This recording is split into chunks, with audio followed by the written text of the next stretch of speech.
In this video I'm going to share with you my best ever home studio YouTube setup. For those of you that are regular here on the channel, you'll know that I'm big on efficiency, being able to act at pace and capture video and content in the moment. I wanted to be able to record from multiple angles at different positions in the room. I wanted the right lights in the right location ready to record at the click of a button. I wanted quality audio options and microphones ready to go. And in terms of other musical instruments and gear, I wanted them hooked up, powered, ready to record. So I'm going to share with you my setup and what bits of kit that I've implemented to be able to achieve this. Before we do that, let's just go back in time a little bit. I've shot videos in this room, which is the loft at my house, for years, and here on the YouTube channel in particular for about 15 months now, in its current setup, which has served me well. Has definitely been a step up and an improvement from setups that I've had in previous years. But over the past month or so, I've been thinking about how I can make it more efficient, make it serve its purpose better. So primarily for recording content here for YouTube, and also writing and creating music and having other people come and do that in this room at the same time. I want to have fixed camera positions, I want fixed microphone positions, fixed lighting positions. I want to be able to walk up, press 2 or 3 buttons and I'm recording and creating. And at the moment I don't really get that. And yeah, it may sound like first world problems, and it really is, but all these little stages and parts of the process are things which prevent you from going and doing more, creating and doing the doing rather than thinking about doing the doing. When you're working full time, when you're tired, you've got other things going on in your life,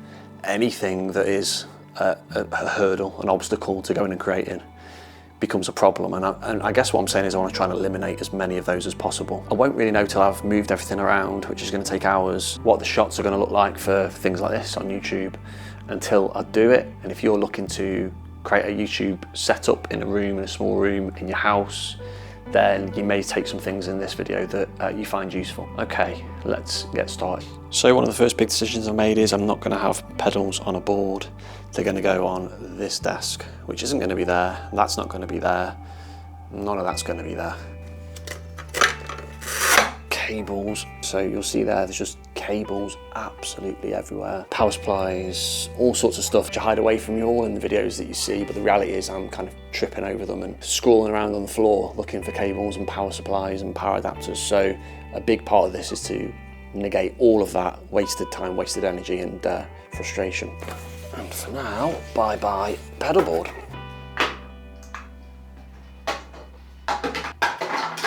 Yeah, you just end up with a ridiculous amount of cables.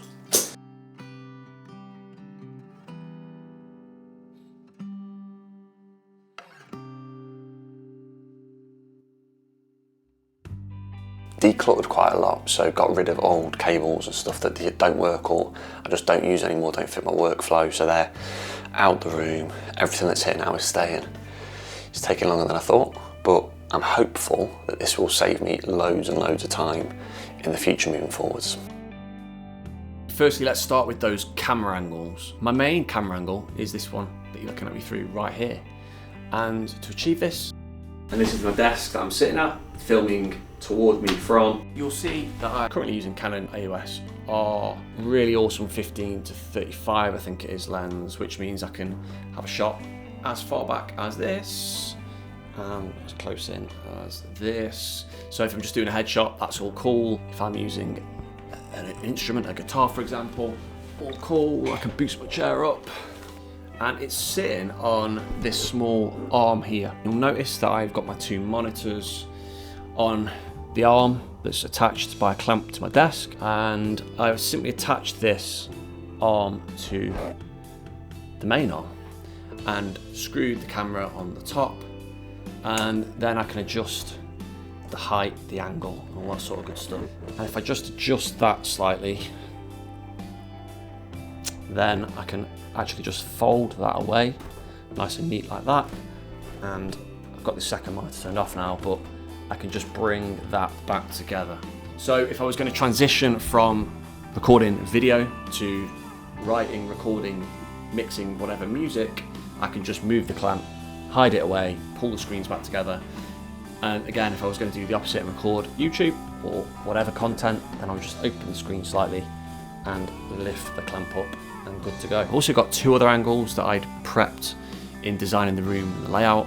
So I'll just share with you the first one, which is a front on with my amplifier behind me and a small lamp behind as a fill light.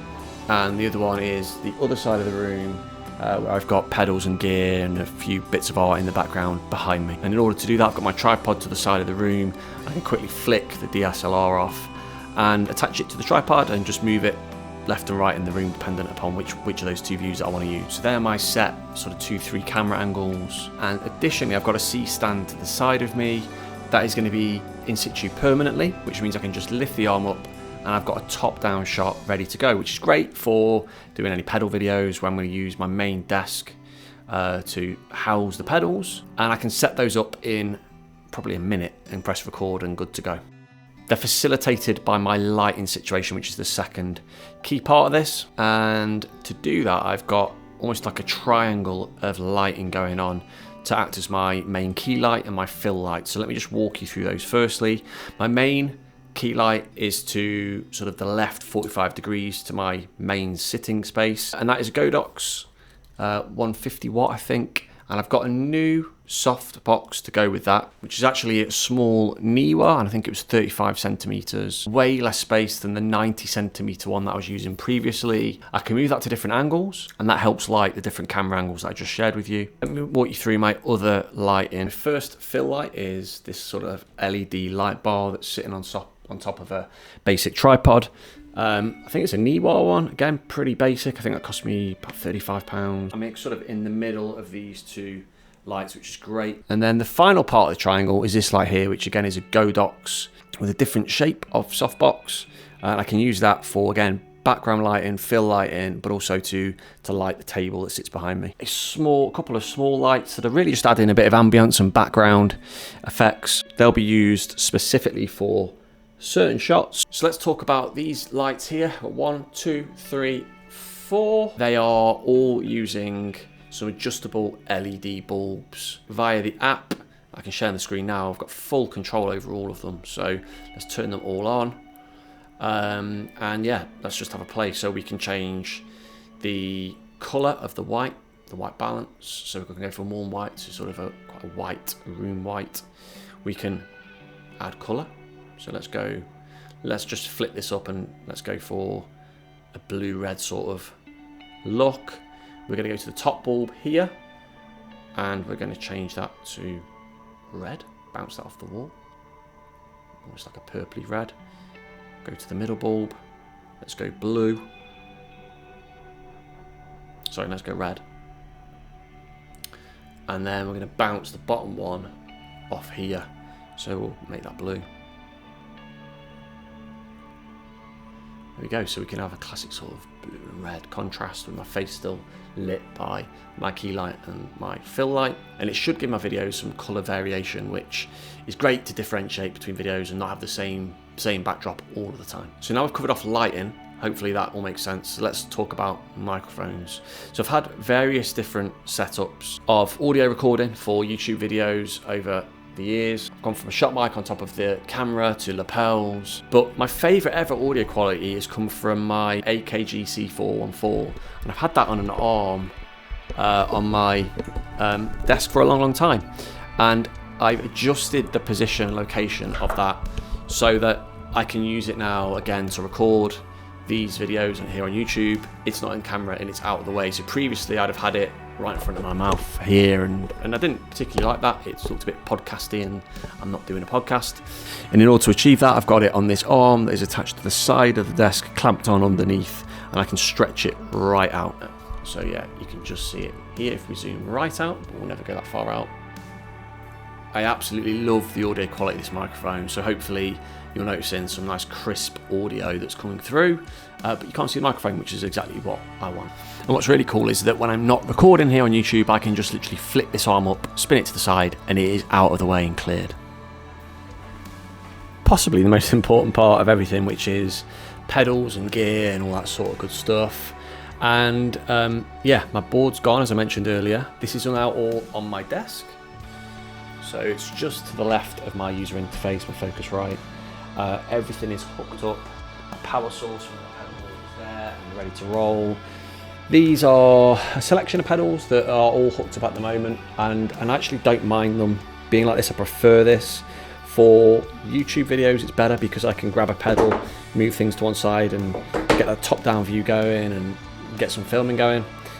For writing and recording purposes, I can change the order, switch pedals in and out, and yeah, and I'm good to go. And then to the side of me here, I've got this other desk, which you've seen. So I've got my synth over there, Korg mini log, which I really love, and a selection of other bits and pieces over there, pedals and accessories. So in terms of setup and playability, works a treat, and actually used it this weekend and it worked fantastically.